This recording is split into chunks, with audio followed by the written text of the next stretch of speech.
Hello, my sexy muffins, and welcome back to another video. In this video, it is my thoughts and reviews on episodes 7 and 8 from season 2 of Hazbin Hotel. So let's do this. First off, disclaimer slash spoiler warning. This is from episodes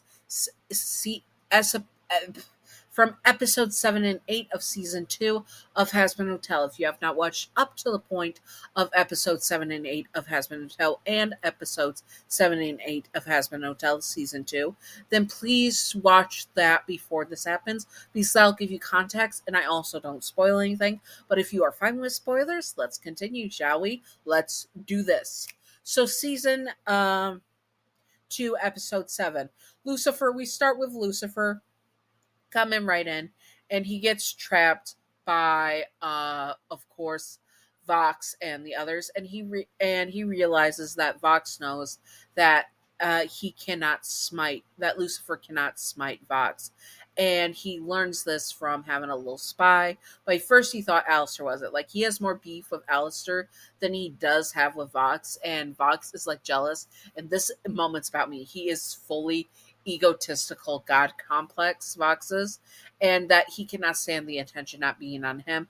And it's like when those memes, like the commercials of like where people say where they had people say Vox saying to Alistair, "I'm your biggest rival," and they're like, "No, Lucifer is."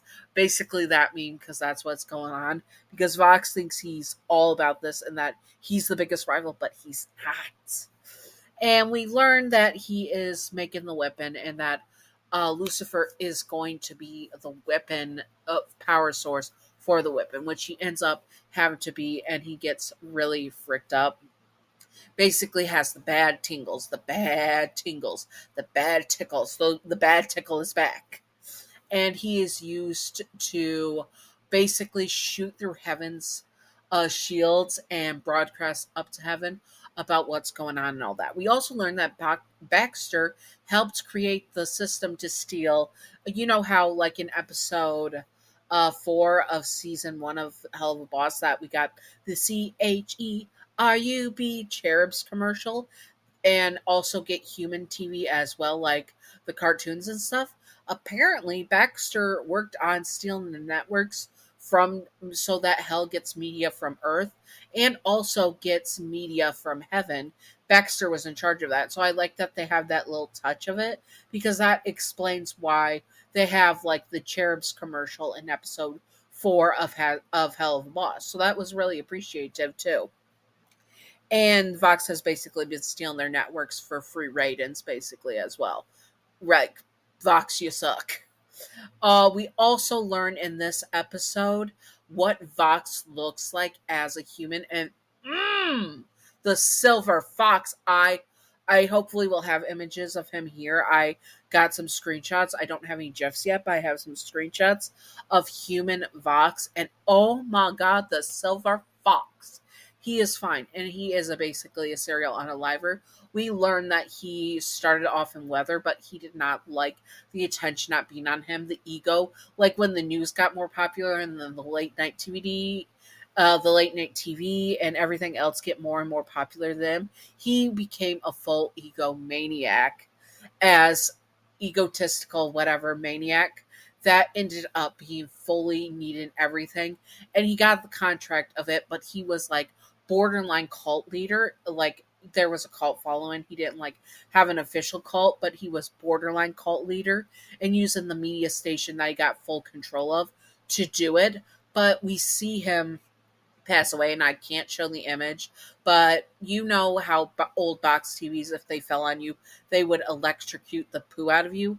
That what happens. A TV that was hanging above for aesthetic reasons fell right on top of his head, broke through the bottom of it, and his face was in the screen of it. And that's where he gets his electric powers, and also the TV as his head for his center form, because that's how he passed away, being basically electrocuted on live television, because this is what's being broadcast live. So yeah, that's very, very intense. He probably peed himself as well, because being electrocuted and being on the live, your body convulses. It's bad. So his death is like always going to be just out there. So yeah, woof. It's graphic. Like, if I could show the image without getting demonetized by YouTube, I would. But oh my god, it is graphic. Anyways, so that is what is going on with that and all that stuff. It is intense looking. It's really intense looking, and it took me forever to get the exact screenshot because it's such a microsecond of it on the air that it was so hard to get the screenshot. Anyways, so as I was saying, just Vox being fine as heck, and him going complete ballistic of megalomaniac stuff going on with him, and all that stuff. It is just so amazing for his character. We also get where he's going to throw the party to have uh a party for his attack on heaven and stuff. So he invites Charlie to be there and for him to do it. And they finally talk Emily, and like they finally discuss. Serpentius talks to Sarah, to get everything situated, and they finally make the choice to actively show Heaven what is going on. They make a whole plan. Like I said, Baxter made the security system of four and broadcasting thing into Heaven. So he works on a way for Serpentius to broadcast it down to Earth, and they just get this great, amazing plan. Everything is going great. But also, Valentino and Velvet are getting sick of Vox's poo. Like, they are so sick of him and are hoping that he will come to his senses once everything chills out, because they're like, he is losing his ever-loving mind, which he does. He does. And personally, I love that. Like how, I'm going to jump ahead a bit for a second, like how Valentino gets so sick of Vox's poo when Vox is almost trying to like unalive everyone in hell at this point, and just to get at Alistair. He is like, I am done with this poo, and rips Vox's head off his body and says, you are not unaliving us for this deer. Literally, he is so fed up of Vox's beef with Alistair. Like, he is so pissy with how Vox is obsessed with Alistair, and he is done with it. Like, you are going in timeout, Vox, because we are done with your poo. And I love that. I love that Valentino finally had enough. It was like, I am done. We also learned that Angel is, we'll get to that in a sec. There's a whole unboxing of that. So they're going to save Angel, and they finally have a plan, and it's the finale of them fighting Vox. And Charlie goes and has to put up with Vox basically having a gloat marathon because he needs to get Charlie to support him to have a Morning Star supported Vox as the most powerful center. Now, this is where we get into Alistair's deal with Charlie. Remember to do the one favor for him, and also breaking the contracts, because he has, if Hell sees Vox as the most powerful center, then his deal with Rosie breaks, and he was counting on that. When Vox tells Charlie to call him the most powerful center, she obviously will refuse to say it. But then, uh, sorry, my tongue twisted. And then Alistair says, why don't you stroke Vox's ego and tell him he's the most powerful center? And says, why don't you do this favor for me? Forcing Charlie's hand to say it on camera. The ratings go up. Everyone's supporting Vox. But this breaks the deal that Vox and Rosie had. So he no longer is shackled down to that contract, which he planned all this. He's obviously a genius, obviously. And he said, this is where everyone thought, do not hurt Charlie. But Alistair said, do not lay a hand on Charlie Morningstar. And what does Vox do? He lays his hand, and I love how Alistair says, I hate that you're always doing that. He hates how Vox is always touching people. Like, do not touch me. No touchy touch. I love that little thing. Alistair's 5-foot rule, honestly. He hates how Vox is always laying his hands on people's shoulders. He does not like the touchy touch. And he made it clear because that's how he got it. They end up fighting, and Alistair looks like he's going to win against Vox. They call Shockwave, which I love. I want to pet Shockwave. Again, this is the meme. If no pet, then if I'm not allowed to pet, then why is it friend shape? Of course, Shockwave is friend shape. He's a giant land shark, basically. Anyways, other than that, so that goes all down, and Vox is losing his poo at this point. He just wants to wipe that smug smirk slash smile off of Alistair's face that he's actively unaliving sinners with the weapon that he had made. He does not care if half of this pentagram city is blown up and everyone is unalived. He just wants to unalive Alistair. Like, he's completely lost his ever loving poo. And so finally, they rip. Valentino rips Vox's head off, like, you are done. And then they realize the machine is going to blow up, and more than half the sinners are going to be unalived.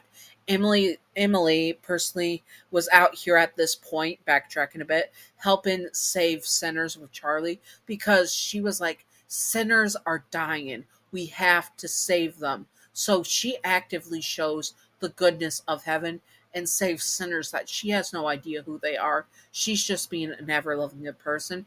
And looks like she's going to do everything she can to stop the machine from blowing up, basically sacrificing herself in the hopes to save sinners. Emily is the G! And everyone gets in. All the overlords come together and basically, with the power of friendship, use their power to seal off the blast so that no one gets hurt. And even Valentino and Velvet get in part of it because they know that it's gonna be bad. They don't want to be unalived. Also, they were able to spin it that Valentino saved the day and that Vox is no longer an overlord, most likely. But Valentino becomes the new boss daddy. Yes, that is his title, boss daddy. So that is what it is. The hotel's finally saved. All that. I personally loved it. The last two episodes pacing were so good that I wasn't even mad about the pacing in the previous episodes. The pacing in the last two episodes was so good. I loved it. Loved it so much. We finally get the hotel going good, but Alistair obviously is looking probably to be the king of hell. That's my personal theory, because he has beef with Lucifer. Like, Lucifer is his enemy now. And that is what's going on with that. Also, we, at the end of the episode, Charlie leaves a voicemail for her mom saying everything's going good, all that stuff. And then the final scene is Charlie getting a phone call, and she says, Mom? Yes, so next season we finally get Lilith. I know that a lot of you have been asking for content on Lilith. We'll get her next season, and then we'll finally get content on her. I'm sorry for the wait. I am so sorry.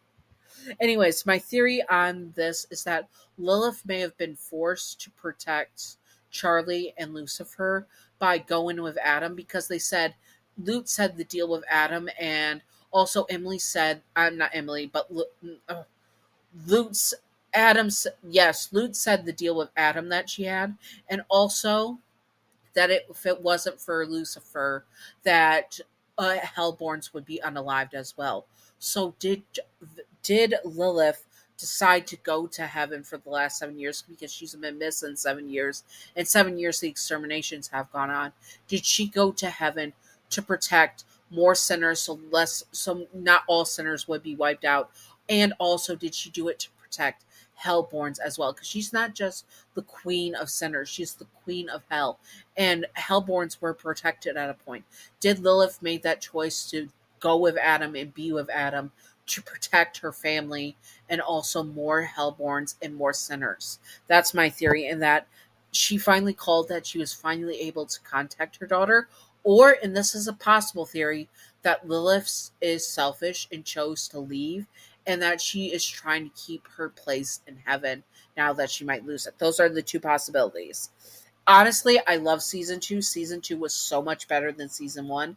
I love the Vox and Valentino content. It looks like Valentino might be a big bad in the later series, because we learned that Angel Dust had no control over choking out his best friend Cherry, and he leaves the hotel because he realizes they've been using him this whole time to spy on the hotel, and it was never his choice to be at the hotel. It was Valentino's choice to let him be there.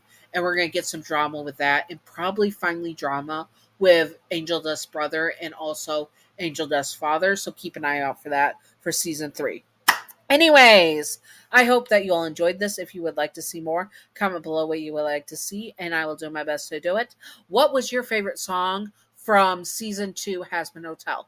Mine personally was Gravity. That song, ooh, it is my favorite current workout song. I jam to it while I work out the poo. Anyways, I hope that you all enjoyed this and stay sexy, all my sexy muffins. Bye bye.